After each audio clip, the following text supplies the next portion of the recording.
Napoleon Bonaparte نے کہا، یہ سپاہی، یہ عام لوگ جنہیں آپ کچھ نہیں سمجھتے، ایک جرنیل کا سب سے بڑا کورٹ مارشل، ایک جرنیل کا سب سے بڑا جج یہ سپاہی ہیں۔ یہ رات کو جب آگ سینکتے ہیں اور خیموں کے اندر بات چیت کرتے ہیں، اس وقت جو یہ فیصلہ کرتے ہیں وہ ایک جنرل کی اصل اہلیت ہوتی ہے، اور یہی سب سے بڑا کورٹ مارشل بھی ہیں اور یہی سب سے بڑی عدالت بھی ہیں۔ 11 کیولری میں کمیشن پا کر میں نے یہ دیکھا کہ 11 کیولری کے سپاہیوں، خصوصاً 20 کارڈن کے سپاہیوں اور عہدیداروں نے، جنہوں نے 71 کی جنگ لڑی، انہوں نے کبھی کسی افسر کو جس میں ذرا سے بھی ان کو کمزوری یا بزدلی یا نااہلی نظر آئی، انہوں نے کبھی معاف نہیں کیا۔ میں جب ان کو دیکھتا تھا، ان کی باتیں سنتا تھا، سب کیلیبر رینج پہ میں ان کے ساتھ بیٹھتا تھا، وہ اپنے 71 کی جنگ کے قصے مجھے سناتے تھے۔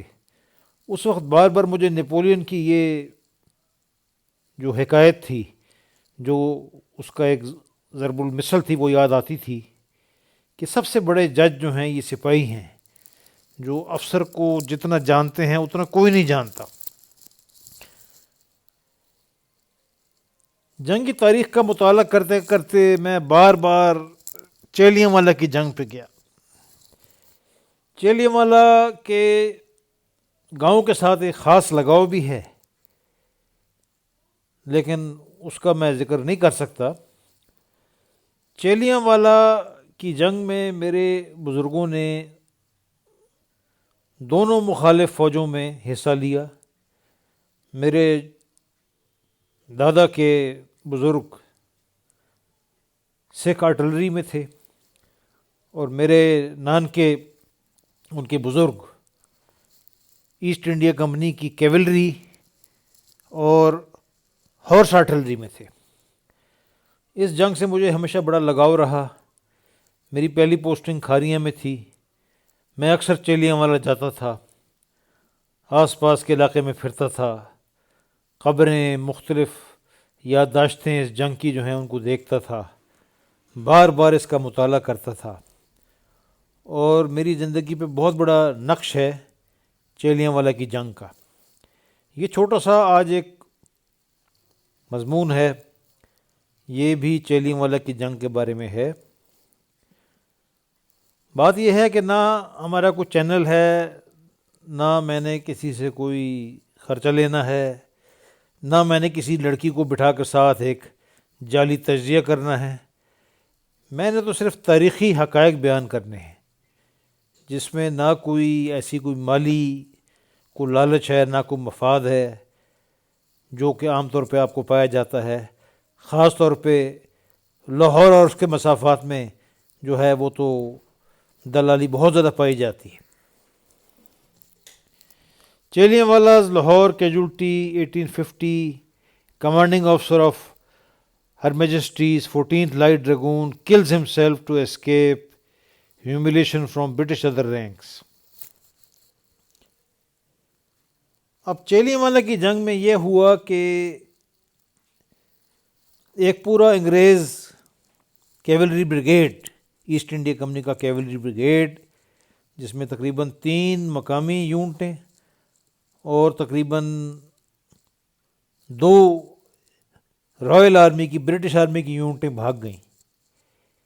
انگریزوں نے تو اس کو کور کر لیا، جس طرح ہماری فوج میں بھی ایک کرنل صاحب نے ہتھیار ڈالے کھیم کرن میں، پوری یونٹ نے ہتھیار ڈالے، ٹینک پکڑے گئے، تو ان کو ستارہ جرأت دے کر کور کر دیا گیا۔ اور آج بھی کہتے ہیں کہ جی بڑا کام کیا، مائل سٹون 32 تک یا پتہ نہیں کہاں تک پہنچ گئے، اور جی بڑے جواں مرد آدمی تھے۔ یہ دوغلا پن، یہ اخلاقی بددیانتی ہر فوج میں ہے، یاد رہے۔ کئی سال پہلے ایک آدمی اینڈریو پریزیوسی کے نام سے میرے ساتھ چیلیانوالہ کی جنگ کے بارے میں معلومات شیئر کرتا رہا، مجھ سے تجزیے لیتا رہا۔ جب میں نے اس کو بتایا کہ 14 لائٹ ڈریگون کے کرنل نے خودکشی کی تھی تو اس نے تھوڑی سی ایک فضول بات کی کہ اس طرح نہیں ہوا تھا، یہ جھوٹ ہے۔ بہرحال میں تحقیق کرتا رہا، مجھے بڑا رنج بھی ہوا کہ اس امریکی اینڈرو کو کیا معلوم اس جنگ کے بارے میں، ہمارے تو بزرگوں نے یہ جنگ لڑی اور تم کیا جانو، وہاں سے تم تجزیہ کر رہے ہو امریکہ سے۔ بہرحال میں نے مزید تحقیق کی اس تمام واقعے کے بارے میں، جو 14 لائٹ ڈریگون اور 9 لانسر بھاگی تھیں، 2 انگریزوں کی یونٹیں، 3 دیسی یونٹیں بھی تھیں، ان میں ایک ہمارے بزرگوں کی بھی یونٹ تھی، لیکن بہرحال ہمیں انگریز یونٹوں سے زیادہ غرض ہے۔ تو اینڈرو کو اس کو سچ بتانے کے لیے پھر میں نے مزید تحقیق کی، اور یہ تھوڑا سا ایک چھوٹا سا مضمون ہے، یہ لکھا ہے۔ تو اس میں یہ ہے کہ note on the suicide of lieutenant colonel King commanding officer 14 light dragoon. اب یہ جو 14 لائٹ ڈریگون ہیں، ان کے کرنل صاحب نے 1850 میں خودکشی کی۔ جلیانوالہ کی جنگ میں یہ یونٹ، پوری یونٹ بھاگ گئی تھی۔ کرنل کنگ اس کے جو کمانڈنگ افسر ہیں وہ سب سے آگے تھے بھاگنے میں۔ انہوں نے 1850 میں لاہور میں انارکلی میں جب یہ یونٹ مقیم تھی تو انہوں نے خودکشی کی۔ بہرحال یہ میں نے ایک مضمون لکھا ہے جس میں تھوڑا بیان کیا ہے کہ کرنل کنگ نے خودکشی کس طرح کی، کیا وہ عوامل تھے، کس طریقے سے یہ سارے واقعات ہوئے۔ لاہور میں 1850 میں یہ واقعات ہوئے۔ اب کرنل کنگ جو تھے، یہ 14 لائٹ ڈریگون کی کمانڈ انہوں نے 23 نومبر 1848 1848 کو سنبھالی۔ کرنل ہیوی لاک جو کہ 14 لائٹ ڈریگون تھے، وہ رام نگر کی جنگ میں مارے گئے۔ ان کی موت کے بعد کرنل کنگ نے، ویلس کنگ نے 14 لائٹ ڈریگون کی 23 نومبر 1848 کو کمانڈ سنبھالی۔ اچھا، انگریز ویسے تو بڑے سچے ہیں، لیکن جب جھوٹ بولنے پہ آئے تو ہم سے بھی بہت آگے ہیں۔ اب کرنل کنگ کی خودکشی کا بالکل ہی انہوں نے سارا قصہ ہی ختم کر دیا۔ یعنی 14 لائٹ ڈریگون کی تاریخ میں صرف یہ لکھ دیا کہ 6 جولائی 1850 کو کرنل کنگ کا انتقال ہو گیا، بس یہ لکھ دیا۔ اب یہ کچھ نہیں لکھا کہ بھائی یہ کس طرح انتقال ہوا، کیا ہوا، کنگ کیسے مر گیا ایک دم سے لاہور میں، وہ بالکل ٹھیک ٹھاک تھا، ہٹا کٹا، یہ کس طرح کنگ صاحب کا انتقال ہو گیا۔ اب یہ گول کر دی بات انہوں نے۔ تھوڑی سی میں نے تحقیق کی اس سارے واقعے کے اوپر، اور یہ میں ابھی پیش کر رہا ہوں آپ کو تھوڑا سا اس کا خلاصہ۔ کرنل جان ویلس کنگ اصل میں ایک اور یونٹ 5 ڈریگون گارڈ کے افسر تھے۔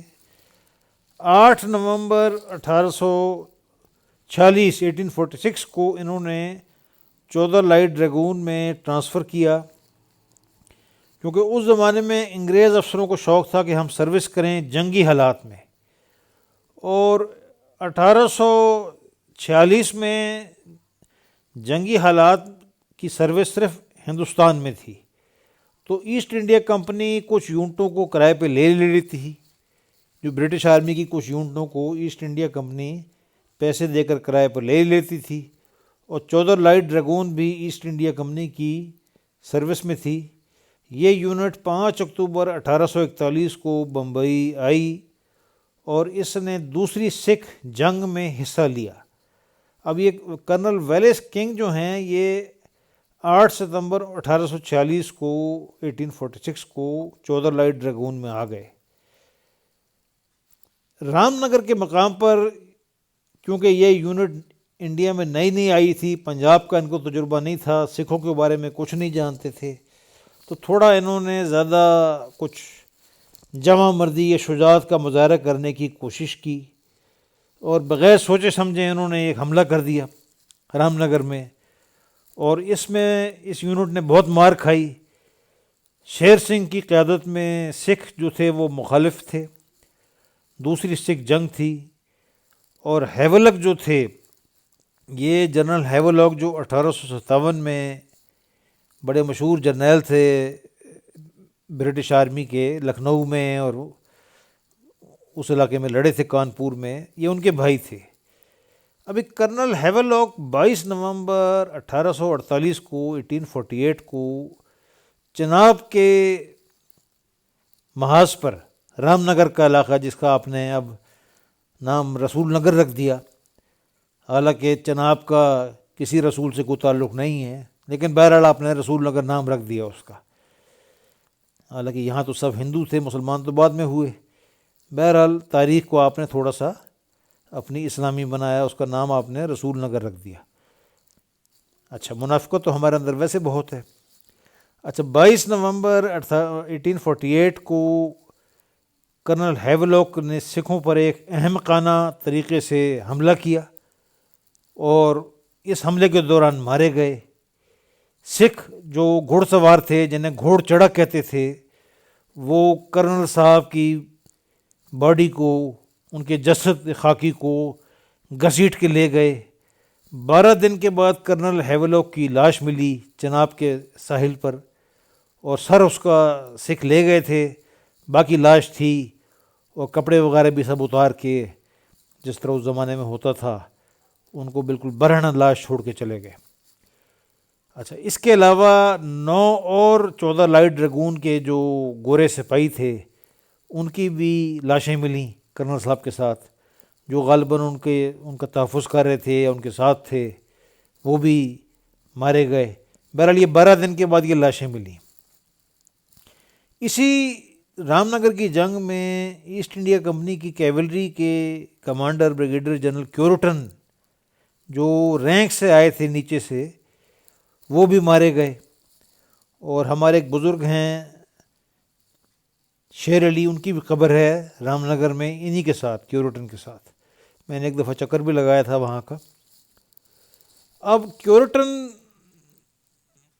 کا جو بیٹا تھا، جنرل کیورٹن جو مارے گئے، وہ بھی 14 لائٹ ڈریگون میں افسر تھا، اور ایک اور بیٹا اس نے، میری ایک اور یونٹ ہے 15 لانسر، اگرچہ یہ وہ والی نہیں ہے، یہ تو جعلی، مطلب 1955 میں کھڑی کی، نمبر وہی ہے لیکن وہ یونٹ وہ نہیں ہے، ظاہر ہے۔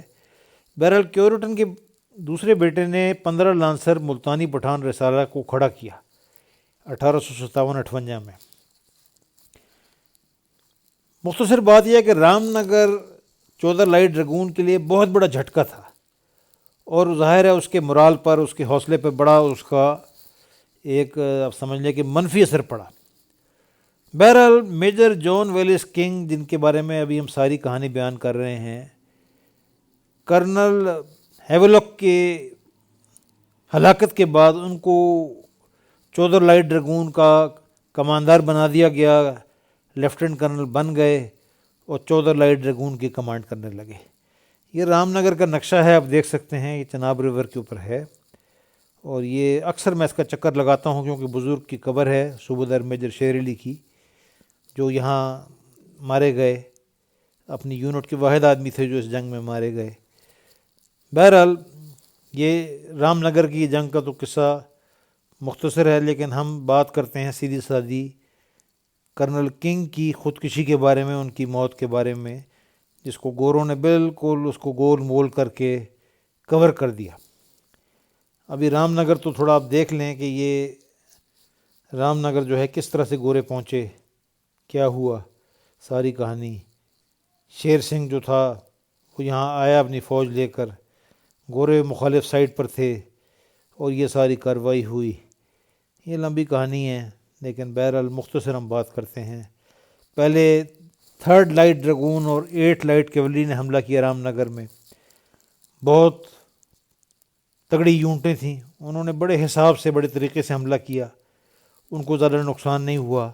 ہاں، ہمارے بزرگ شیر علی صاحب صوبیدار میجر 8 لائٹ کیولری میں واحد آدمی تھے جو اس حملے میں مارے گئے، اور 87 سال ان کی عمر تھی۔ بہرحال اب یہ کارروائی ہو گئی. یہ آپ دیکھیں کہ 14 لائٹ ڈریگون اور 5 لائٹ کیولری نے ایک اہم خانہ قسم کا حملہ کیا، جیسا کہ بڑا پنڈ میں ہمارے بھی کچھ یونٹوں نے کیا تھا بڑا اہم خانہ حملہ، جس میں نقصان ہی نقصان ہوا تھا، فائدہ کوئی نہیں ہوا تھا. آرٹلری کے بارے میں جو کماندار تھے کور کے اور 8 بریگیڈ کے، وہ کچھ نہیں جانتے تھے اور انہوں نے بیڑا غرق کر دیا اپنی فوج کا. بہرحال یہ 14 لائٹ ڈریگون نے حملہ کیا. شیر سنگھ نے بڑی ٹیکنیک کے ساتھ، بڑے مہارت کے ساتھ اس یونٹ کو پسپا کیا اور ان کے کرنل صاحب اس جنگ میں مارے گئے. اس کے بعد آپ دیکھیں کہ 14 لائٹ ڈریگون بھاگی ہے اور کرنل ہیولاک کی جو باڈی تھی وہ نہیں ملی، بعد میں خیر ملی 12 دن کے بعد. لمبی کہانی ہے. بہرحال اب چیلیاں والا میں کیا ہوا؟ چیلیاں والا میں اس طرح ہوا کہ کیولری کے 2 بریگیڈ تھے. ایک بریگیڈ جو ہے آپ دیکھ لیں گے، کیونکہ فوج ہے پوری، اس میں ہمارے بزرگ بھی تھے کچھ. کیولری کا ایک بریگیڈ شمال کی طرف تھا، یعنی شمالی بازو کو کور کر رہا تھا، ڈیفینڈ کر رہا تھا. ایک بریگیڈ جنوب کی طرف تھا یعنی ایک بریگیڈ بائیں بازو کو کور کر رہا تھا، ایک بریگیڈ دائیں بازو کو. ابھی یہ جو دائیں بازو کا بریگیڈ ہے آپ دیکھ لیں، اس میں آپ دیکھ لیں قریب سے، اس میں 9 لانسر تھی، اس میں فرسٹ لائٹ کیولری تھی، اس میں جناب آپ دیکھ لیں 6 لائٹ کیولری تھی، اس میں 14 لائٹ ڈریگون تھی. اس میں یہ سب یونٹیں تھیں. یہ ایسٹ انڈیا کمپنی کی فوج کا دائیں بازو کا دفاع کر رہے تھے. یہ جناب ایڈوانس کر رہے تھے. سکھ کیولری نے ان پر حملہ کیا، جنگلوں سے نمودار ہوئی. آپ یہ دیکھیں سکھ کیولری نے حملہ کیا. پوپ ان کا بریگیڈ کمانڈر تھا اور یہ آپ دیکھ لیں ساری یونٹیں تھیں. آپ دیکھ لیں 9 لانسر کے 2 اسکواڈن تھے.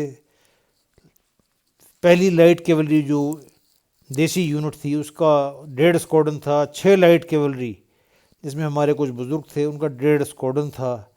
14 لائٹ ڈریگون جو رائل آرمی کی یونٹ تھی اس کے پورے 4 اسکواڈن تھے، مکمل یونٹ تھی. جب سکھ کیولری نے یہ حملہ کیا تو یہ، کیونکہ آپ کو پتہ ہے کہ جب کوئی بھی فوج شکست کھائے تو جھوٹ بہت بولا جاتا ہے، تو انگریزوں نے ایک جھوٹ بولا کہ غلط ورڈ آف کمانڈ دے دیا تھا، جس کی وجہ سے ہمارے جو بریگیڈ تھا وہ مڑ کے بھاگ گیا وغیرہ وغیرہ. اگر دیسی یونٹ ہوتی تو ڈس بینڈ کر دیتے.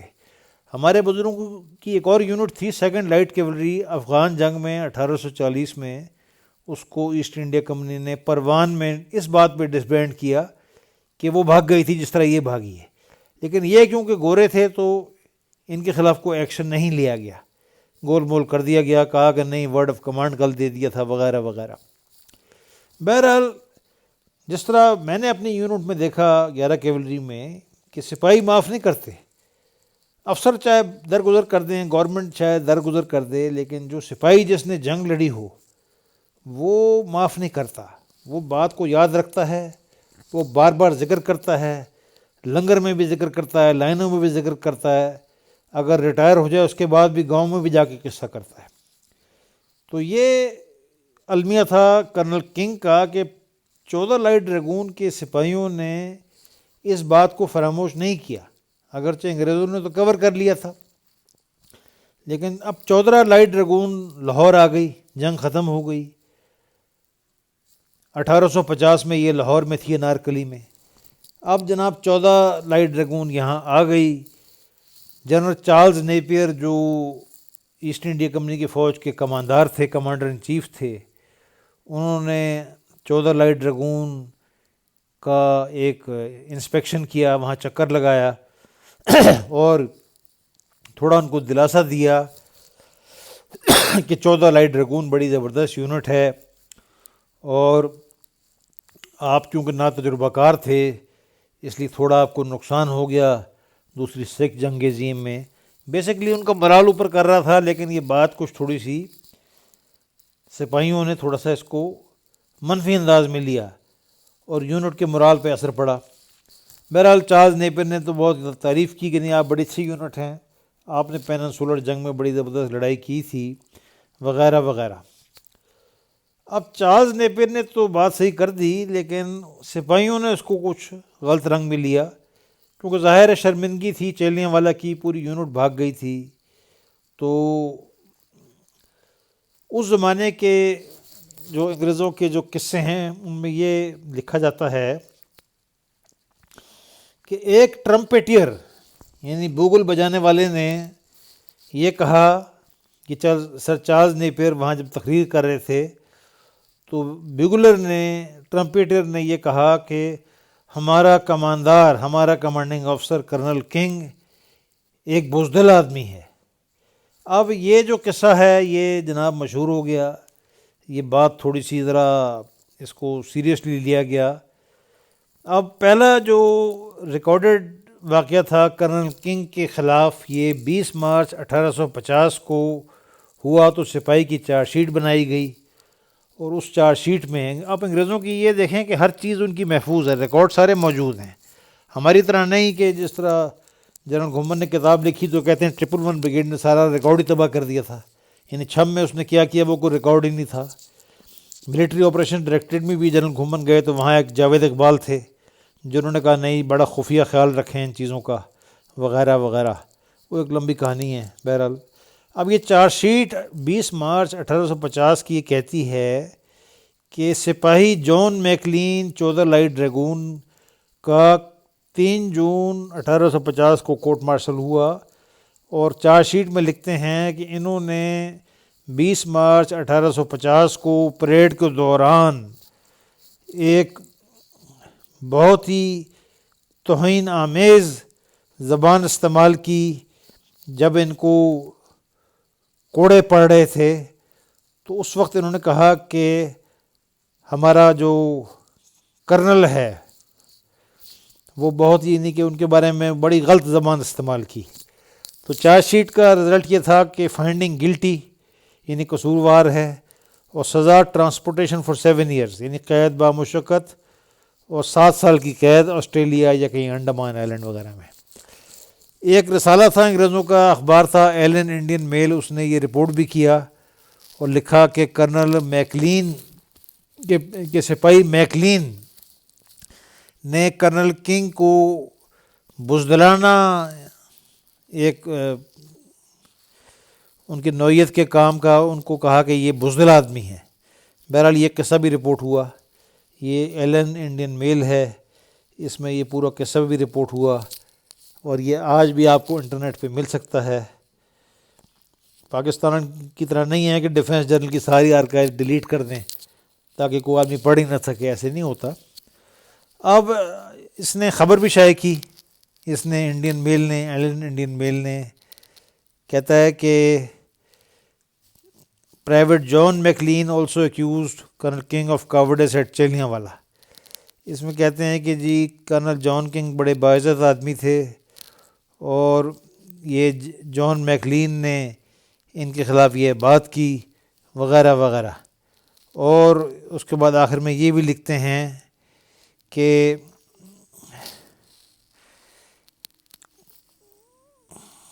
اچھا جناب